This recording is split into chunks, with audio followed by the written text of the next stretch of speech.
Hi, Claudia. Welcome to the BlueSitron Podcast. How are you? Hi, Bim. Thanks. Very good. How are you? Good. I'm so happy that we're able to have you on the podcast because I know you are super busy. As we all are. I know.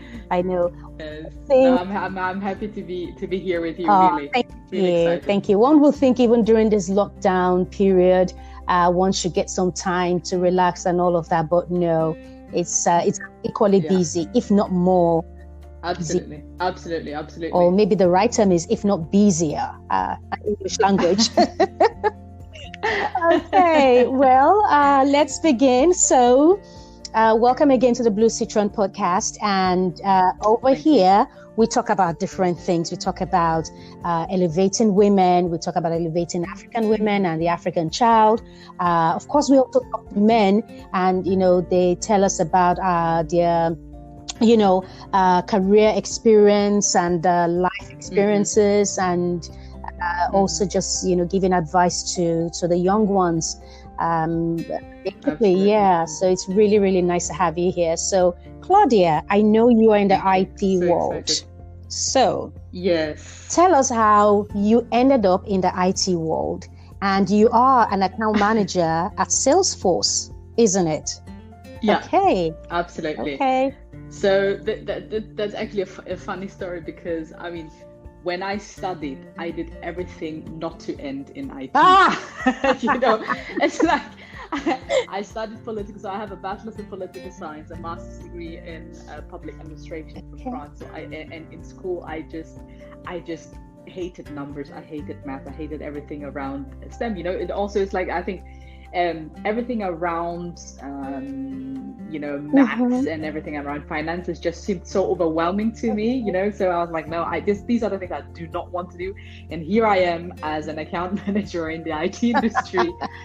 But one thing I saw is that I had always been kind of in a position where I was selling, where I was doing something of presenting or selling or and I think all of us in life, in some form or the other, we are salespeople. Mm-hmm. We are business people. Everything you do, you have to present yourself. You have to present your product, your solution. Mm-hmm. And I kind of ended almost by coincidence, because I was headhunted. I was in France looking for a job, for the first, real graduate job after my master's degree. Mm-hmm. And I was headhunted by a recruitment agency out of London, who was basically looking for an account manager for Cisco in Germany. Okay. And then somehow this position got taken, and then I ended up in Switzerland. I said, yeah, no problem at all. I will also do it in Switzerland. Yeah. And the person that got the position in Germany became a very good friend of mine also. Oh, wow. As a side Mm-hmm. note. But coming to Salesforce, I worked at the IT. The first company I worked with is basically a Cisco partner, system integrator. Mm-hmm. And I started as a business development rep, then evolved into account management, strategic account management, and really developing also the French-speaking market, because I had lived in France. Mm-hmm. So the Swiss French-speaking market for the company. Worked 4.5 years before transitioning to Salesforce. Mm-hmm. And also there, again, I find myself actually in the integration part. So I am an account executive for MuleSoft, which is the integration platform that works at Salesforce, Mm-hmm. that works with Salesforce. Mm-hmm. And also there, it's like I got into IT without any prior knowledge of IT. I got into MuleSoft without any prior knowledge of integration and what it actually means. Now, obviously, I do understand more about it and I know what I'm doing, but it's like coming into IT or transitioning into IT has always been something where I was pushed kind of into the cold water. Mm-hmm. And then I started to learn how to swim in the cold water, and I kind of liked it, and I stayed. So right now it's been like 5 years, almost 5.5 years that I've been within the IT industry. And without no background in IT basically, and everything was really on the hand, I mean, I got training, of course. Curiosity helps a lot. On the hands training, speaking to people, speaking to different diverse profiles also, from customer success management, business development, engineering. I mean, because IT is so rich, and this is the beauty of it. Right. And also, on a personal note, was I went into IT with the knowledge, okay, let me just get a job. But once I was in IT, I understood there was so much more to digital transformation, to technology, to what digital transformation does in our everyday life, that I have been in IT actually all my life without knowing it, because I was a consumer rather than a producer of it. And, you know, helping people or helping businesses around it. But once I got to the other side of really, you know, consulting businesses, consulting CIOs, consulting decision makers on what the right strategic move within their digital transformation journey is, I really got the hang of it. Okay, this is something I really want to do. This is something that is really transforming lives, that's transforming businesses. And I am part of it. Wow. I am part of this whole, you know, journey of transforming companies. And then on a personal note, to me, it was also important to portray myself out there in an industry that has very little representation of people of color and minorities and women in general. So, you know, so getting into IT to me was then, okay, I am in this very position where I can shape it into my own. I can really form a path that I can give back towards anyone looking at me, because I came into the industry not knowing any person of color, very few people of color. And underrepresented group, I mean, really looking for who is out there, who can I share thoughts with, you know? And then I thought, okay, if I have this feeling, I know somebody else will look up at me, would look to me, and will have the same feeling. And if the person is of the same heritage of me, has, you know, is an underrepresented group, how much more powerful is that to see somebody successful in the IT field, you know, and then also saying, okay, this is a path that I potentially want to have for myself. Oh, wow. So this is, to me, this is, you know, this is right now the journey I'm on. Is no more just, okay, you know, what job am I in? No, to me, this is really a path. You know, it's really a path. It has become a mission to really thrive in the industry, to be successful, not just for me, but for everyone looking towards me, for everyone looking out there and saying, hey, I see this woman and she is out there, and this industry does not represent her in the fullest of its form. And, you know, it's a journey, we're there, but if she can make it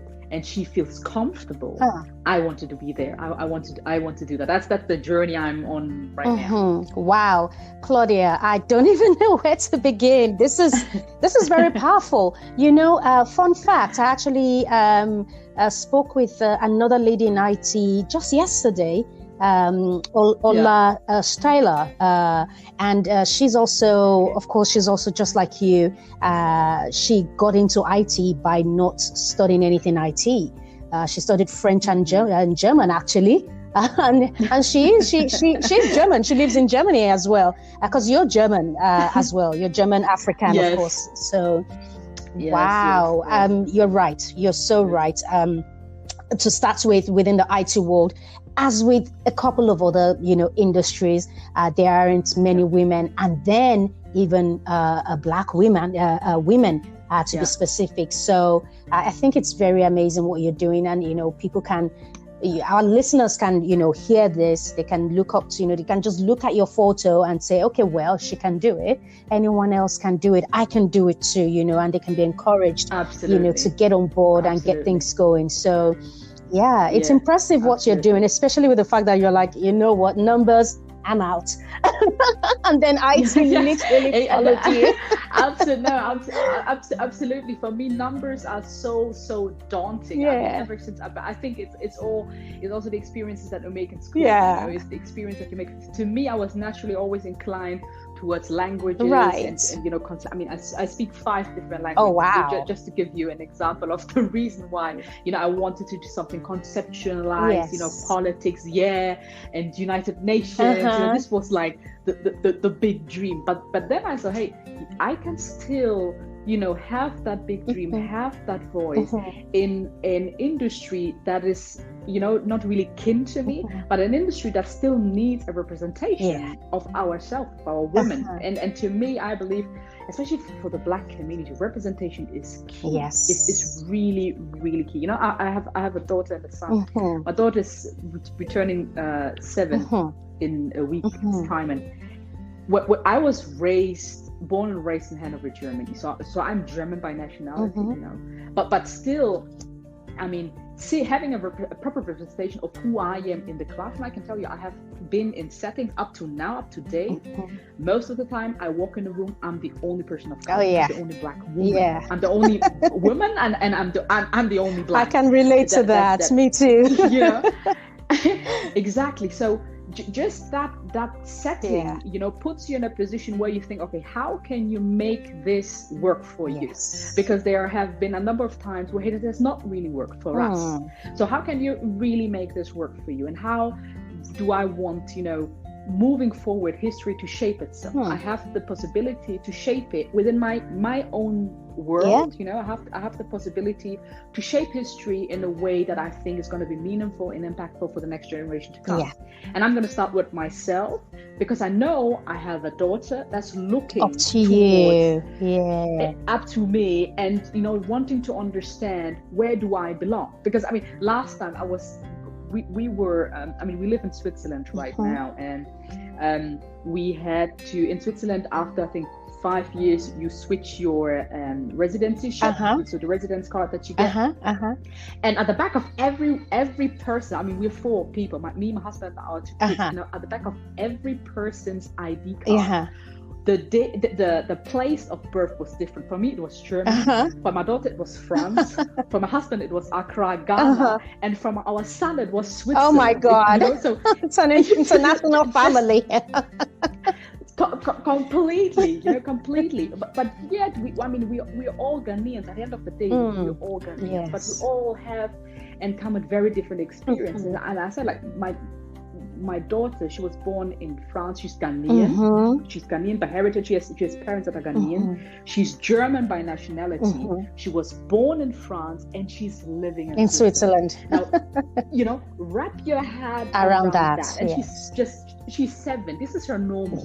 But I know she will walk into rooms where this will not be normal, because I have walked into rooms where people have asked me, how come you are German? How come you speak so many different languages? How come you're Black, but you're German? So, having to explain yourself in like, or kind of not even explaining, but justifying yourself. And I got just sick and tired of this. So I said to myself, I want to create a world, or at least a narrative for my daughter where she doesn't have to. And in order for her to do that, she has to see a real representation of herself in positions of power and influence. But if she doesn't, she will not have that, because I have made that experience, and I don't want that experience for her. So part of me really, pushing hard, thriving hard, is not even just for me. It's because I want her to see what we can do, what is out there, what is possible. At times I have calls, especially now, working from home, being on the camera, whenever, especially when I have conversations with people of color, with Black people, or at least diverse people, Asian, whoever, I make her walk into the room just to see that there is a different narrative, that we are diverse, and we can, still be together, we can still work with each other, and we can still be successful. Just for her to have that notion of, okay, I am international, I am a world citizen, because this is ultimately what she is, by having this 4 different, cultural settings. And I want her to feel comfortable with it, comfortable enough and to know that, okay, this is normal. This is just the way it is, and I don't have to explain myself and justify myself. That is so impressive. And, with what you're doing, it's, by just showing her, bringing her into the room and letting her see what you're doing, basically introducing her gradually, so it doesn't become a shock factor later in life. Absolutely. That's just Absolutely. That's really powerful what you're doing. Absolutely. That's really powerful. Of course, hopefully our listeners can take cues from this and learn from what it's true. This is really powerful. But if you can learn from what Claudia is saying, you could be from anywhere, but of course, when you do, your heritage is from a different place and you leave and your nationality is in another place. And I can relate with what Claudia is saying. I go for meetings and I find myself being the only Black woman. Number one, the only woman. Number two, the only Black woman, exactly, being in the energy space, oil and gas industry, energy now together with renewables. So I really, really can relate to that. So of course, there are women in oil and gas, don't get me wrong, there are women in energy and all of that. But if you find yourself living in a different country, working in a different country, and you are, going in to have meetings and talking to people about the energy world, you will always stand out as, number one, the only Black person, and then number two, the Black woman kind of thing. Absolutely. So representation is really, really key and important if we can start, introducing our kids to it, opening their minds and eyes to, it is not going to be an anomaly. It's not going to be impossible. Look at people that look like me and you. We're having this webinar call, and when you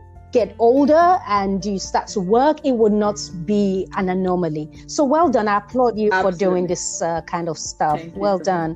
Really, really appreciate it. I don't even know what to ask you next. I was going to say, so what skills do you have that is helping you to grow? But, with all what you've said, I can pick out a couple of skills.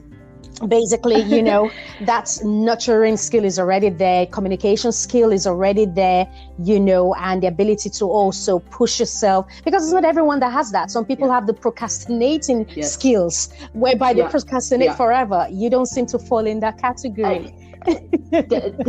So I mean, of course we are not perfect, and there are still so many dreams that I have that are still unfulfilled. I have been talking a lot, and I've been putting it to paper, but I really need to realize it right now. And also going into the representation field is really writing a children's book. Because I just got to the realization, and the reason why it is not just for doing it because I'm a good writer or whatever, but the reason why is that on this journey of representation, of diversity and inclusion, and this is another topic that I actually wanted also to have maybe your views also upon what you think about that, is that on that journey, I, of course, I'm looking for books, children's book, and how can I make my daughter bold? How can I make my son bold? And on that representation journey, of course, I want to find books that will reflect her, reflect him, and you very quickly you get to you hit a road, you hit a bump, because there's just not enough out there. That's true.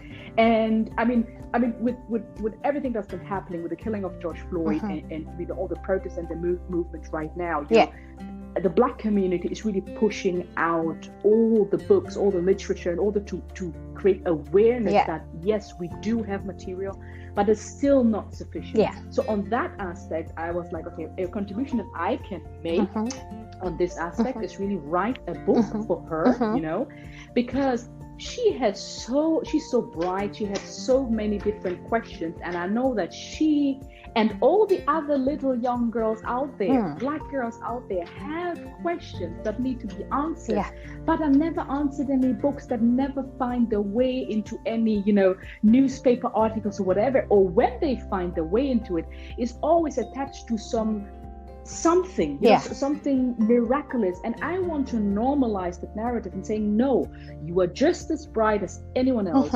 You have questions just like anyone else.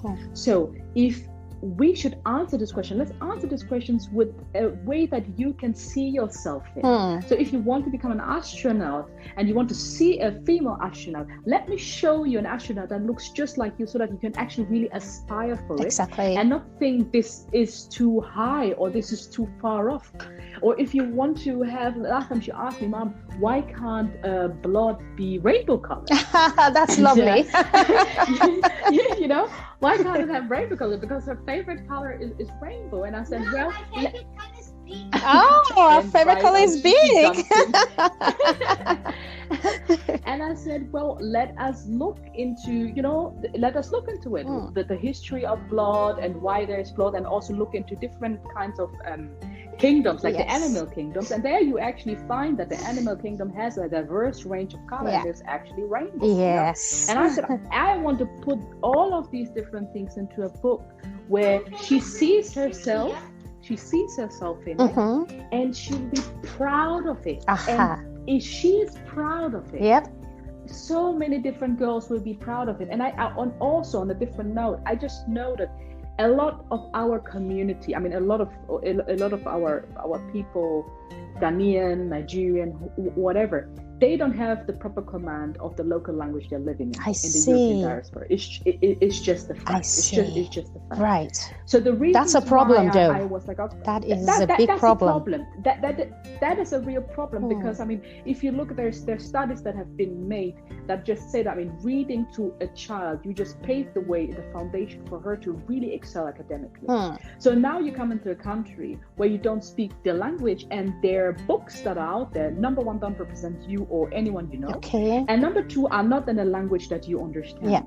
So I said, how can we change that? Because I believe that those mothers are also on the internet trying to look for, books out there, and can't really find sufficient enough books. And I said, well, if this is a gap, then I want to close it. I want to help close that gap, because I know the children still, I mean, even if the mothers don't speak the language, they shouldn't be excluded from stories. They shouldn't be excluded to tell their children stories, good stories, nice stories, to help these children grow literally and really excel in school. So for that reason, I said, okay, this is something that I want to indulge in, because not am I just helping my children, but potentially every other child that I know, because I've made that same experience myself. I understand that completely from my own perspective, from my mom. I'm the last of 5 kids, and I was the only one born and raised in Germany, and my mom didn't speak any German when she got to Germany. So it was a struggle. So reading books and stuff like that, it didn't come natural to me in the very beginning, because in our household, we just didn't speak German. We spoke English, we spoke our local language, but we didn't speak any German. So I picked up. However, I mean, you're raised in the country and stuff, so I picked up. But today I'm completely fine. But I know there's a gap, and I know there are a lot of kids that don't pick up. They just don't pick up. And if you look also at the way that our children, Black children, Ghanaian children, especially in Germany, if you look at the proportion of them being in schools that are not, leading them towards the higher education field, rather towards lower income jobs, it's just disproportionately high. And part of it is because from the very root and the very foundation, things are lacking. I see. This is also part of the inequality gap. That's okay. If there's something I can close, let me start there. I'm starting with my daughter, but I know who it can help. I know the impact it might make, because I have experienced it on my own hand. Wow. This is amazing. And very eye-opening as well. Because, of course, this, in terms of, if I go to the school aspect with, children of color, or maybe Black children, especially, or Ghanaian children in Germany, the schools where they're attending is not leading them to something that would, be a lot higher, but just leading them towards a low-income job. That is a problem. This is something that is almost more synonymous to what we hear coming from the US, and the US they have their own peculiar problems, so we're not even going to get there. But because Germany seems to have that thing of, very good education, at least that's what I've heard, German schools, and all of that. So are you saying, for Ghanaian children, or even children of color, maybe Black kids, are you saying that the schools that is available for them is not on the same level as other kids? Is that the case? So I will give you a very simple example. Okay. I was born in the 1980s in Germany, and I mean we were a lot. Okay. We were a lot. I can't count the number of people that I know, but the number of people that I know that have graduated with an A-level degree, I can count them on my hands. What? The number is just Wow. The people that are of my year, like 87, that have graduated, I can count them on a single hand. Is this because they wanted to graduate, or there wasn't an opportunity for them? So these are two different things. The opportunity is there and people don't take it, or the opportunity isn't there and people want it. So which is it? So the thing is, I think it is more complex than that, because the opportunities are there. Okay. So one thing I see is that the opportunities are there. Okay. I'm proof of it. Yes. That the opportunities are there. Yes. I have graduated. You know, I did my A-levels degree. I did my bachelor's degree. I graduated the 30 best percent of my year, and then I went to France to do my master's degree. Before I transitioned from Germany, and I did all my education in Germany till my bachelor's, and then I went to France to do it. So the opportunities are there, but one thing I see is that the opportunities are not equally either known or distributed towards everybody. I see. When I went to school, and from people that I know, a lot of experiences that some of my family and my friends have made, and me myself personally have also made with teachers, is that teachers very quickly try to gear you towards schools that are on the lower ending range. I see. The German system, they have they call it Hauptschule, Realschule, and Gymnasium. To make it simple, it's like the lower, middle, and then the higher school. And the lower and the middle school is rather geared towards manual jobs or vocational training in the end, but not geared towards the higher education and the universities. That is really the higher school. And that's where I was striving for. Right. But already when I was in grade 5 or 6, whenever there was a German test that had to be done, or a math test, or whatever test that involved writing, teachers remarked, well, you did well, but we understand because your parents are not from here and you are not from here. And I was German. Wow. I'm black, but I'm German, your parents are not from here. So kind of remarks like that. And then other, friends and family that I know, where the teacher explicitly told them they should not even aspire to go for higher educative schools, because they don't believe, number one, they have the support, and number two, that they will make it because they are black. Wow. So, if you foster this communication into a child, because number one, you are a person of authority, and if you foster this type of communication in a child, what are the odds that this child is not going to go for it? That's true. So naturally, most of them went for, the lower hanging fruits of schools where, let me just have a manual job, and let me just, don't break my brain too much, and let me just, and then as there's no representation of whoever you want to be, a doctor or whatever, you don't lay the foundation for these children to really thrive and to be motivated into doing something with themselves. Right now, the narrative is changing a lot. Yes. But it has been a very painful journey. It sounds like it, very painful journey, because there are now so many. I mean, I was born in 87. And the 90s, 95, more Ghanaians came also to Germany in general, and getting married, having more kids. So those kids that are now like 20, 25 years old, they are massive. It's like, if you go to Berlin, it's, that's the Afro-German, center. Yeah. And there's now this awareness of, being Afro and being proud of it. Wow. And this is what has been exempted for a long time. Too long. Yes. Exactly. In that culture, in that history, because yes, we were Afro, but we couldn't associate being Afro and German, because number one, we were denied that you can't be Afro and be German at the same time, because it's either you're German, and when you're German, you're white, so you're black, so you're Ghanaian, or you're from any African country, and then this aspiration is just not there. So And then secondly, this is one thing, the reason why I believe this is my contribution that I have to make is that I just see that the opportunities are there, but there's not an equal distribution and equal access towards information of that opportunity. So very young already, I made the point that I will help any community. You know, our communities are usually arranged in churches, houses, you know, social gatherings.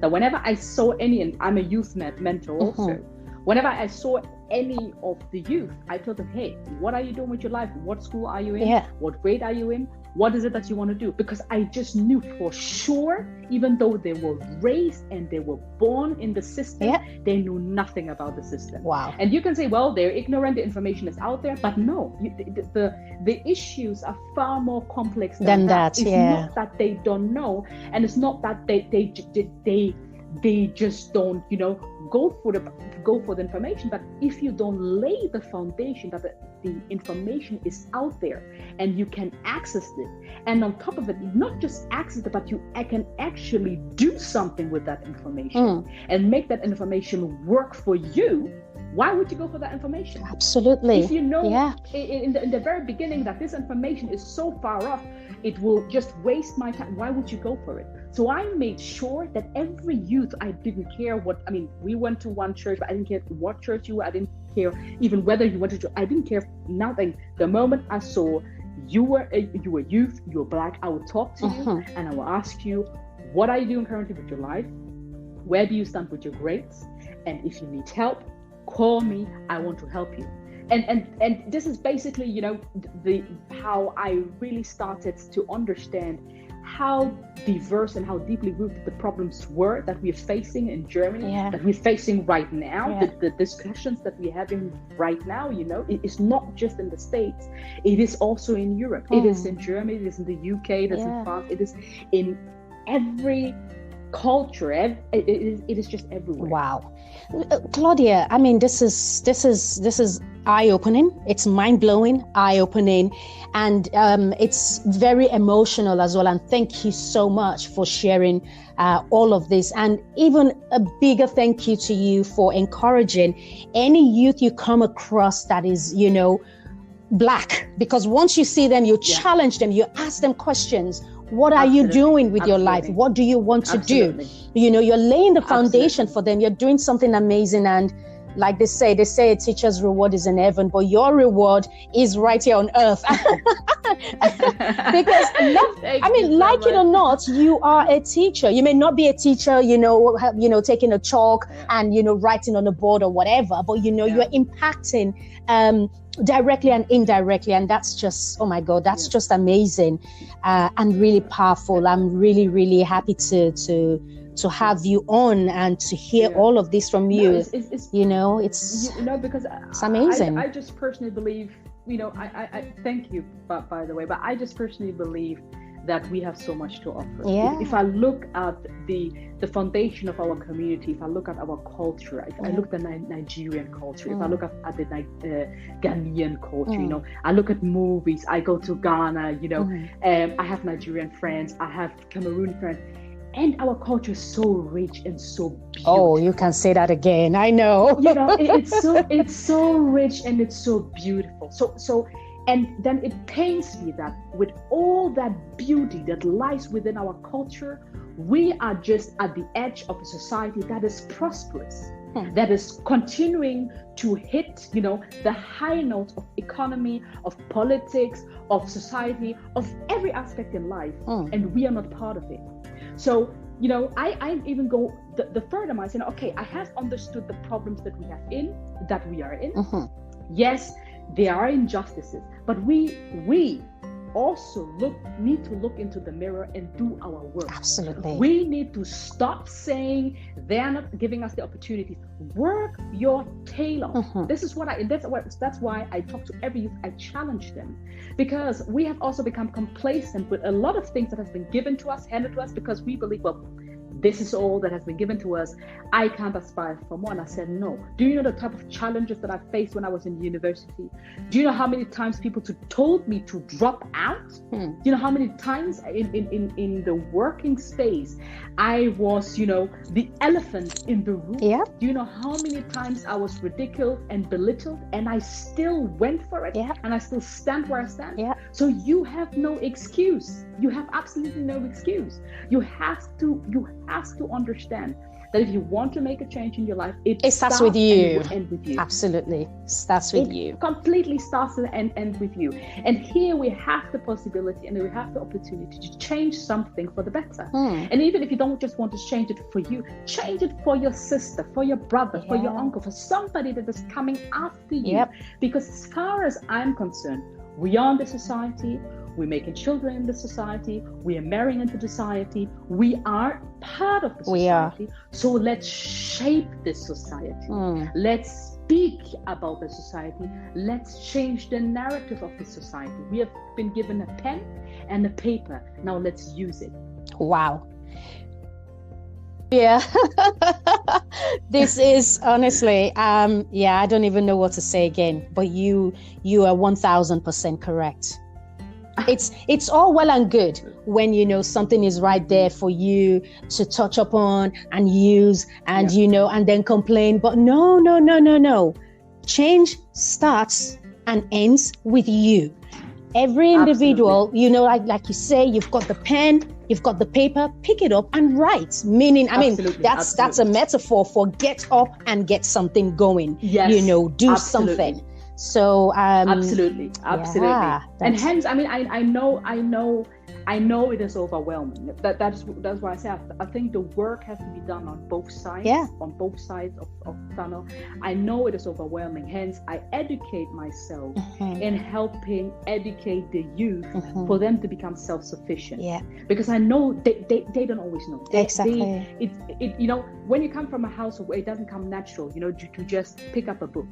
Or go into the library. Now it's the internet, but go into the library and search for information when you don't even know where this information lies, where you don't even know whom to ask, because you have nobody in your family that is a doctor or that works in a law firm or that works in a bank, so you don't even know the processes. You don't even know how to write a simple CV, let alone apply for a job, and you don't know what to put into that CV. You don't even know, why do I have to write a CV? I just want the job. And if you don't understand the process of the system, you are out. So in order to become part of the system and change the system, you have to understand it. Exactly. And in order to understand it, knowledge is important. And because the knowledge is there, but it's not easily accessible because of the different complexities I explained, I want to close that gap and close this link. Say, hey, you don't know, let me show you, so the next time you know, and next time you see a brother or a sister, you can also show them as well. Yes. It's every drop makes an ocean. Every drop of water makes an ocean. Absolutely. Claudia, I don't even know how to begin to thank you for all that you're doing, because you may not see it directly, but you're really, really impacting people. I bet you know that already, but you may not just have an idea of how much you've done for people. So that's just amazing, and I thank you for it. And I'm sure our listeners they're soaking all this in, and hopefully and probably also thanking you for whatever it is that you're doing to help the youths that live in the West, especially those that are born in the West, because they're first generation to the Western country where they're born, and they're second generation to where their parents or grandparents are from, or second or third generation, so to speak. Wow, this is just I don't even know. I was going to ask you what's next challenge you would like to take up and crush, but hey, you already have the challenges and you're already crushing them, so I don't even know what else to ask you. The thing is, I don't know about that. I see the challenges ahead, and I just believe it takes people like you and me and so many more, sharing the word, bringing it out there, making an impact, reaching out to people, and just sharing our experience. And this is, well, I meant early on, and I would like to have maybe your views also in diversity and inclusion within the working space. You know, right now I see that as a huge engagement, a huge commitment towards the narrative of how do we make our working spaces more diverse and more inclusive. And starting with, you know, hiring and promotion, starting with inclusive culture and, you know, meetings that will be truly diverse and really being aware of the type of languages that we use around certain groups and certain people that might be offensive. And yesterday I had an internal interview at MuleSoft around the topic of allyship and diversity and inclusion. And I got so many, you know, remarks and also questions back, you know, from, different groups, of course, the Black community, but also the white community, in a sense of trying to understand, because I think there's a lot of confusion around, okay, what diversity and inclusion is and how we could tackle it in the right way. I believe there is, at this point, not a right or wrong, but just a moving forward and, you know, try and error until we codify this and make it work. And then also we can't, we as a community are so diverse. So what I believe or think is sufficient to me in terms of diversity and inclusion might not be the same thing for you. You know, so maybe I would like to have your points of view also within the oil and gas industry of how you have come to, you know, engage into that topic and also how this topic has been introduced within your company. And in general, you know, what your takes are on that. I mean, I can give a brief of information on that. I hope my company, they're not going to get upset with this, but for some years now, of course, I have been the only Black person in the company. To be fair, it was never an issue for me. I say it was never an issue because of the type of company that it is. It is quite international because you have we have all sorts of people from all over. We have people from India, we have people from Bangladesh, we have people from Colombia, Slovakia, Russia, Estonia, Moldova, where else? France, Portugal, South Africa, but of course it's white South African, and Australia, China. So we have people from everywhere. Right? We have people from everywhere. So it's very, very diverse in that regard. But of course, if we now decide to now start looking at, okay, maybe Black and brown, of course, it would be India and myself. But if we now look at just the Black person, it's just me. So we've never actually really, you know, looked into it in that regard until, of course, this Black Lives Matter situation started to, you know, happen. And then it became apparent that, oh, hang on a minute, Bim is the only one here. You know, she's in charge of the African market. And, you know, but maybe that's also by design. I don't know. But, you know, it's just a case of we could actually do better. We could do more. And of course, being a very diverse company as well, we have been able to understand that, you know, people are from different cultural backgrounds. People also, you know, have different way of approaching things. And that has also made the company also very rich. You know, because when you have people from all over the world in your company and people bring all sort of differences to it, it makes it very international. It makes it just, and it's a small company. Don't get me wrong. It's not, what I mean by small is it's not like on the level of, having the 15,000, you know, staff strength or even a 1,000 staff strength. We're just shy of being 300 actually. So we've gone to like a mid-size, I'll say, maybe small to mid-size, you know, and it is a young company as well. We're barely 15 years old. So we've been able to handle it in terms of diversity in that regard so far. But the diversity and inclusion also goes beyond just race. It also goes into the gender aspect. It also goes into the sexuality aspect. You have people the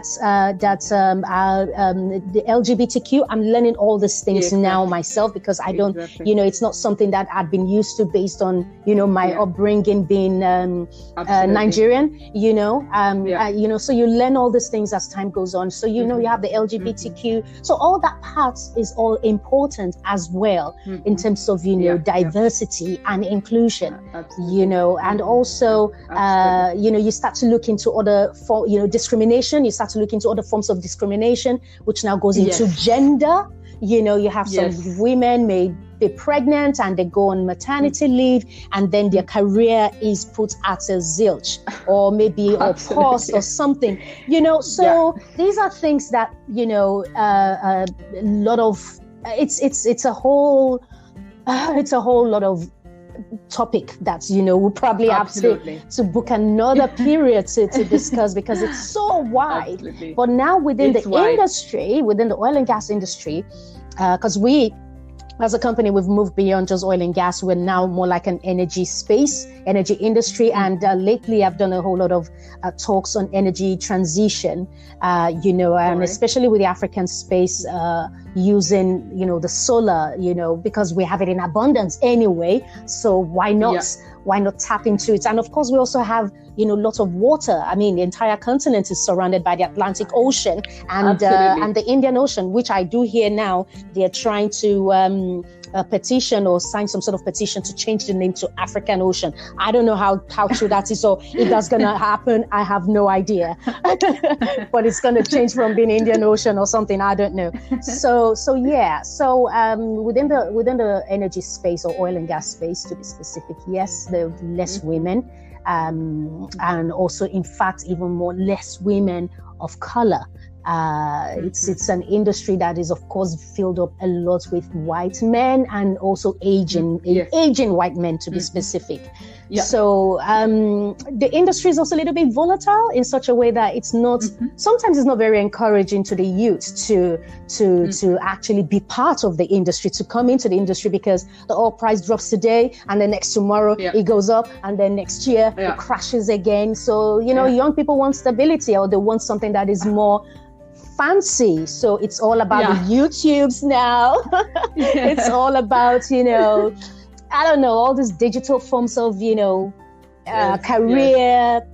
even, podcasts and all sort of things. That's what the youths want now. They don't want to literally go and spend some years in school and study engineering or economics, and make critical decisions. I'm not trying to negate the youth, but I'm just trying to say some of them just want that, fancy way out. Absolutely. I can absolutely relate to that, and I can absolutely also understand that aspect. The way I usually also engage in that, because of working with youth, of course, I get to that point also. And it also at times pushes me to a point of frustration. How I engage in that is that, listen, you can become, or actually right now you are the consumer. And then I flip over the numbers, and this is actually where I actually go with the numbers, even though I don't like the numbers too much. But I tell them, hey, listen, do you know by the time that you have finished watching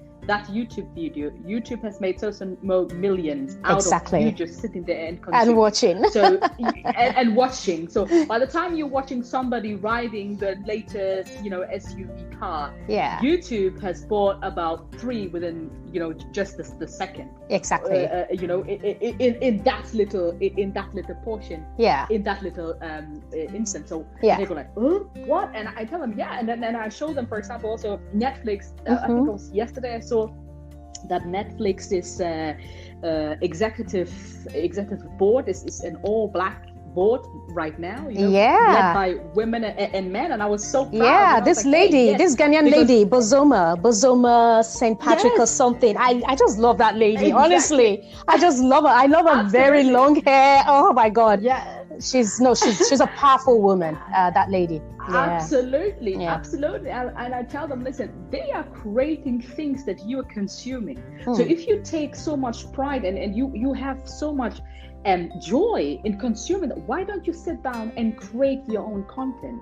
So you can still be the YouTubers and the bloggers and whatever, but do meaningful stuff. Do things that the way you like whatever you consume, be the producers of it, and create something where people will talk about you, not just, you talking about other people, but become the producer, become the entrepreneur, become somebody of value that is going to change, part of this history. Because, and this is where I think a lot of confusion comes in, also with the youth, in understanding, but what can I do? Because the world is so big and poor little me. I say, no, you are so unique, brought into this world, and you have talents and skills that only you have and only you can bring out. There's nobody else like you. God created just you and nobody else like you. Even if you have a twin, there's just one twin that has that fingerprint and the other one doesn't have it.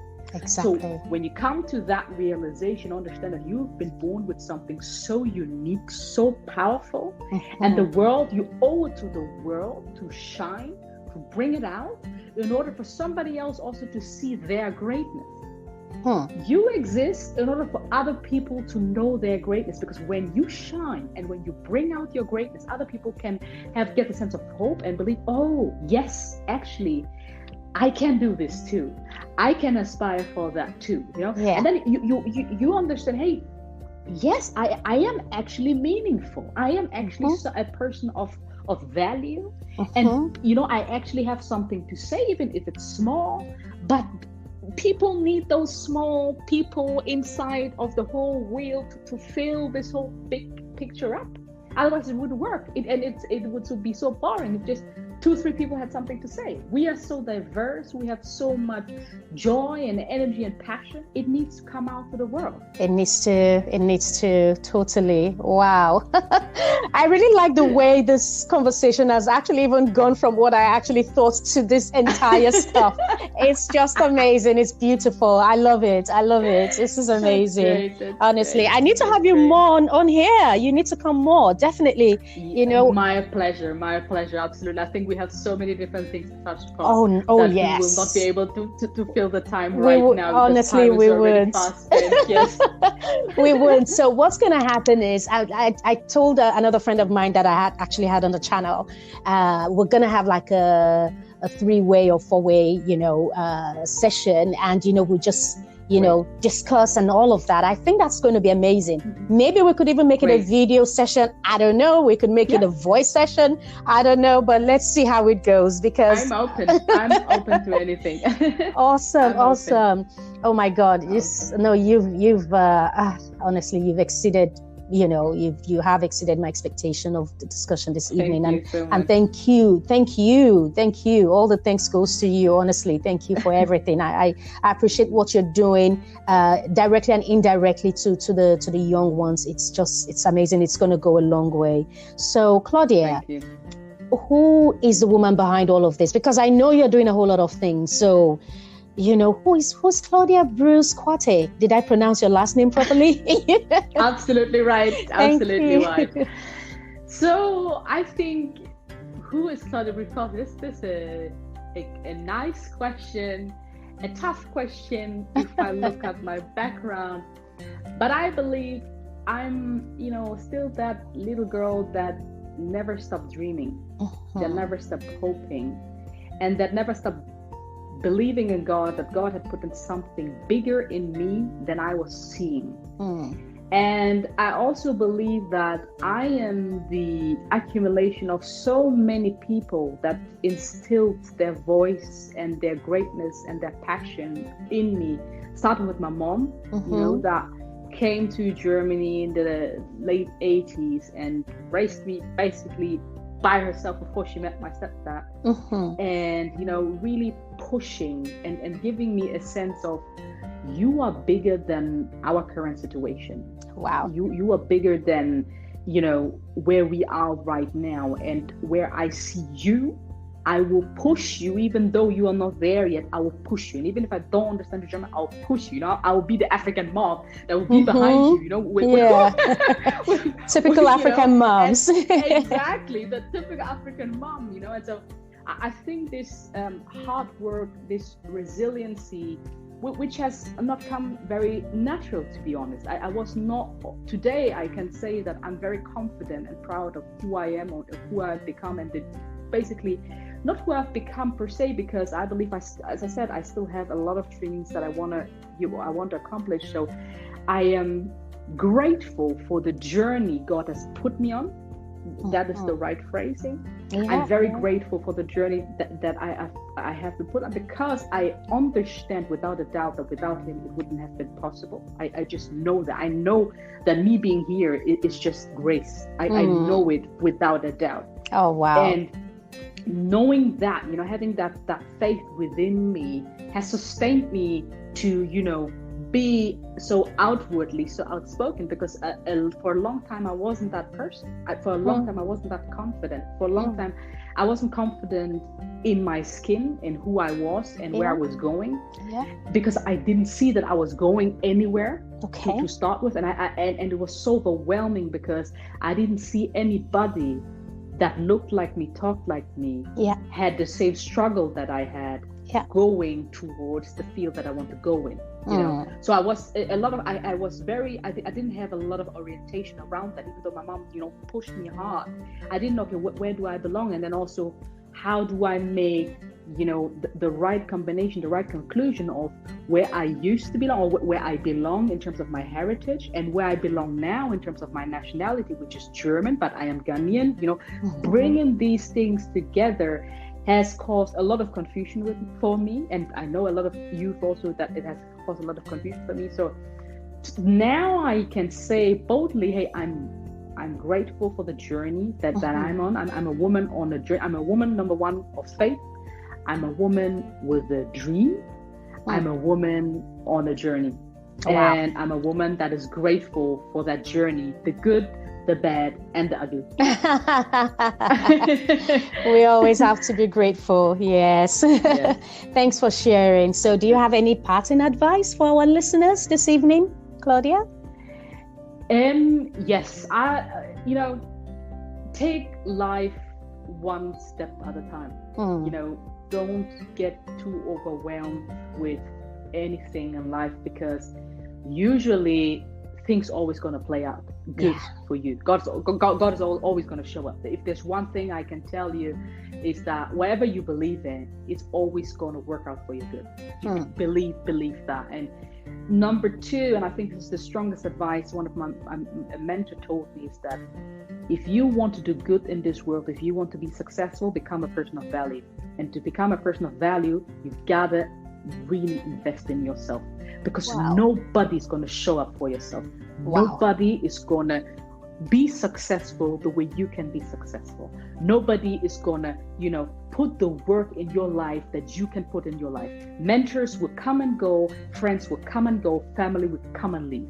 But the only person that stands there for you is you. So if you got to show up your best self every blessed day, every day.